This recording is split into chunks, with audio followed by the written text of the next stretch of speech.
Hello everyone. तो आज हम अपना फर्दर पार्ट स्टार्ट करते हैं। तो हमने देखा रिवोल्ट ऑफ 1857 के बारे में, ठीक है। उसके बाद ये टेबल भी हमने कर लिया, लर्न भी कर लिया। इसके रिगार्डिंग मैंने एक क्वेश्चन भी पूछा था, तो उसका आंसर भी आप लोगों ने दिया है, ठीक है। आगे देखते हैं। अब जो भी रिवोल्ट में जिन जिन ने पार्टिसिपेट किया था, उसके बाद रिवोल्ट के बाद उनका क्या हुआ, थोड़ी इन्फॉर्मेशन उसके रिगार्डिंग दी हुई है। जैसे बहादुर शाह टू, उसका क्या हुआ, वॉज डिपोर्टेड टू रंगून, उन्हें रंगून भेज दिया गया, वेयर ही डाइड इन 1862, जहाँ पे 1862 में उनकी मृत्यु हो गई। हिज सन्स वर डेड, उनके बेटे मारे जा चुके थे। अब नाना साहिब, जिनका ओरिजिनल नेम क्या है, धुंधु पंत, नाना साहिब जिनका ओरिजिनल नेम है धुंधु पंत, बेगम हजरत महल एंड खान बहादुर खान, ये तीनों कहाँ चले गए, नेपाल भाग गए, एस्केप टू नेपाल।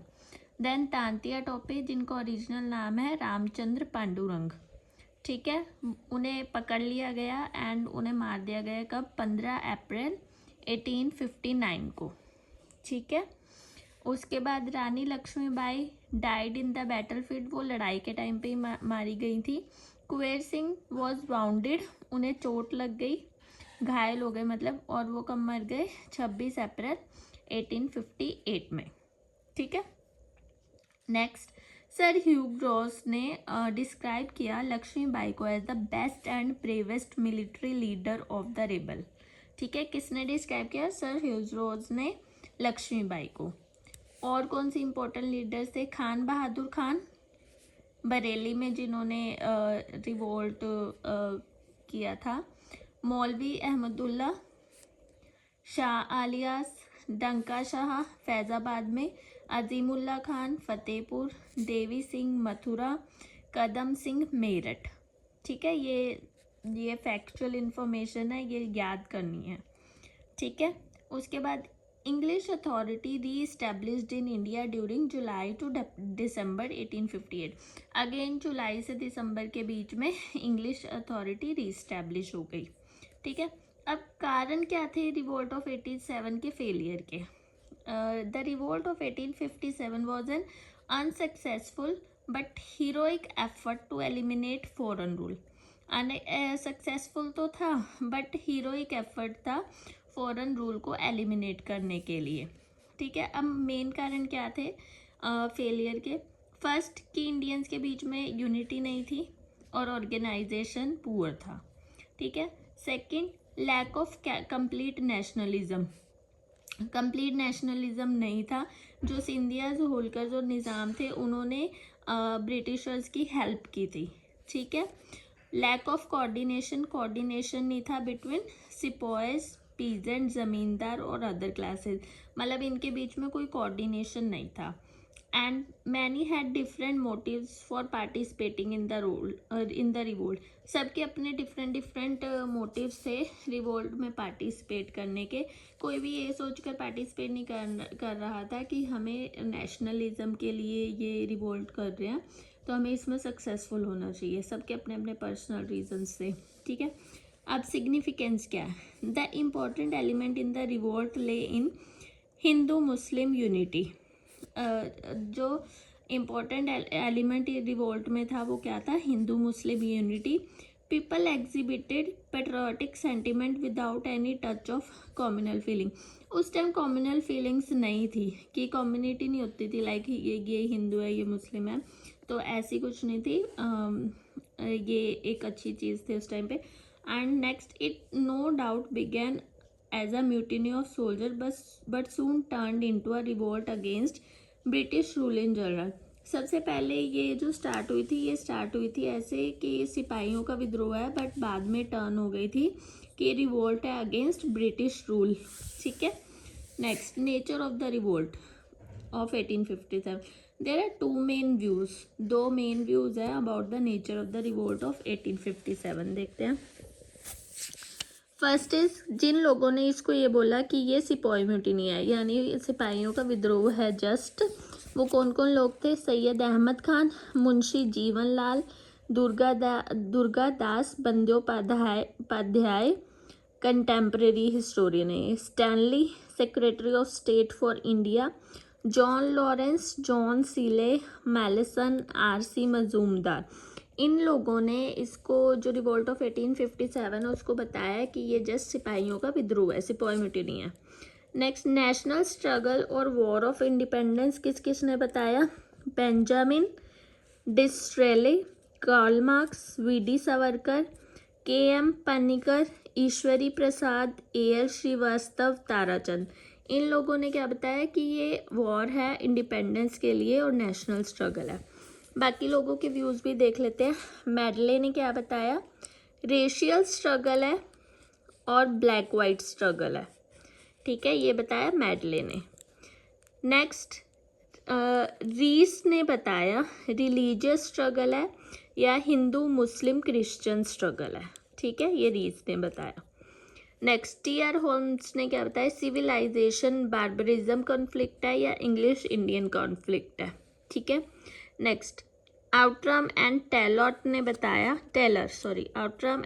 ने बताया हिंदू मुस्लिम कॉन्स्पिरेसी अगेंस्ट क्रिश्चियन, हिंदू मुस्लिम कॉन्स्पिरेसी है अगेंस्ट क्रिश्चियन, ये बताया आउट्रम एंड टेलर ने। ठीक है, अभी ये टेबल हम अभी करेंगे, पहले ये सारे ओपिनियंस देख लेते हैं।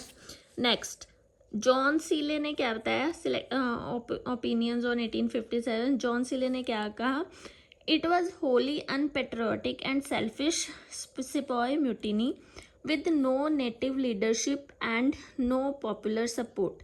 उन्होंने क्या बोला? सिर्फ ये सेल्फिश सिपाही म्यूटिनी है, ना कोई लीडरशिप थी इसमें, नेटिव लीडरशिप, ना कोई पॉपुलर सपोर्ट था। ठीक है, ये जॉन सीले ने बताया। आरसी मजूमदार ने क्या कहा? The so called first national war of independence is neither first nor national nor a war of independence. RC Majumdar ने कहा जिसे हम ये बोल रहे हैं first national war of independence, ना तो ये फर्स्ट वॉर है, ना ही ये नेशनल वॉर है, ना ही ये वॉर ऑफ इंडिपेंडेंस है। बेंजामिन डिसरेली जो अपोजिशन लीडर थे, उन्होंने क्या बताया? A national revolt rooted in deep mistrust. National revolt है जो कहाँ से स्टार्ट हुआ? डीप मिसट्रस्ट के कारण स्टार्ट हुआ है। वीडी सावरकर ने क्या बताया? The revolt of 1857 was the first war of independence. ये सबसे ज़्यादा इंपॉर्टेंट रहता है वीडी सावरकर का, क्योंकि बहुत बार क्वेश्चन देखा है गवर्नमेंट एग्जाम्स में, तो ये very important this is. Next, S N Sen ने क्या बोला? What began as a fight for religion ended as a war for independence. जो फाइट बिगन हुई थी as a fight for religion, वो फिर कैसे एंड हुई? वॉर फॉर इंडिपेंडेंस इसके तौर पर एंड हुई। इम्पैक्ट देखते हैं, इम्पैक्ट क्या थे रिवोल्ट ऑफ 1857 के। इन अगस्त 1858 the British parliament passed an act which put an end to the rule of company. The control of the British government in India was transferred to the British Crown. अभी revolt के कारण क्या हुआ? जो अगस्त 1858 में British parliament ने एक act पास किया, उसमें क्या हुआ कि जो कंपनी का रूल था उसे एंड कर दिया गया, और जो कंट्रोल था ब्रिटिश गवर्नमेंट का इंडिया में, वो कहाँ पे ट्रांसफ़र कर दिया गया? ब्रिटिश क्राउन के पास ट्रांसफ़र कर दिया गया। ठीक है। Next, a minister of the British government called the secretary of the state for India was made responsible for the governance of India. अब क्या हुआ? जो मिनिस्टर है, मिनिस्टर था होता है ब्रिटिश गवर्नमेंट का, जिसे secretary of state for India बोला जाता था, उसे रिस्पॉन्सिबल बना दिया गया कि गवर्नेंस ऑफ इंडिया के लिए, कि इंडिया की गवर्नेंस के लिए ये पर्सन रिस्पॉन्सिबल है। Next, the British governor general of India was now also given the title of viceroy who was also the representative of the monarch. अब क्या किया? जो ब्रिटिश गवर्नर जनरल होता था उसको अब किसका टाइटल दे दिया गया? वाइसरॉय का। ठीक है, जो कि किसका रिप्रेजेंटेटिव भी होता है? मोनार्क का। ठीक है। Next, mark the end of British imperialism and princely states पर assured against annexation, doctrine of lapse was withdrawn. जो डॉक्ट्रिन ऑफ लैप्स था उसे विड्रॉ कर दिया गया, और जो British imperialism and princely states, मतलब कि एनेक्सेशन जो इस तरीके से होता था स्टेट्स का, वो अब ख़त्म हो गया। ठीक है। लाइक डॉक्ट्रिन ऑफ लैप्स क्या है कि अगर किसी का फर्दर कोई बेटा नहीं है तो ब्रिटिश उसे एनेक्स कर लेते थे उन स्टेट्स को, तो वो चीज़ें ख़त्म कर दी गई। After the revolt the British pursued the policy of divide and rule. Revolt के बाद ब्रिटिश ने कौन सी पॉलिसी फॉलो की? Divide and rule.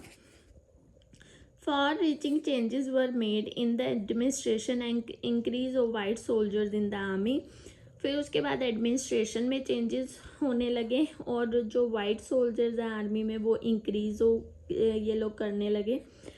Total expense of the suppression was thrown on the Indian people. जितना भी खर्चा हुआ था रिवोल्ट में सप्रेस करने के लिए सब चीज़ों का, वो खर्चा किसके ऊपर थोप दिया गया? इंडियन पीपल के ऊपर। ठीक है। Next, it has been said that Julius Caesar was more powerful than Julius Caesar alive. The same may be said about the revolt of 1857. Whatever might have been its original character, it soon became a symbol of challenge to the mighty British Empire in India and remained a shining star for the rise and growth of Indian national movement. अब इसमें क्या बोल रहे हैं? ये कह रहे हैं कि ये कहा जाता है कि Julius Caesar was more powerful than Julius Caesar alive. और जूलियस सीजर बहुत ज़्यादा पावरफुल था देन किससे? जूलियस सीजर अलाइव से।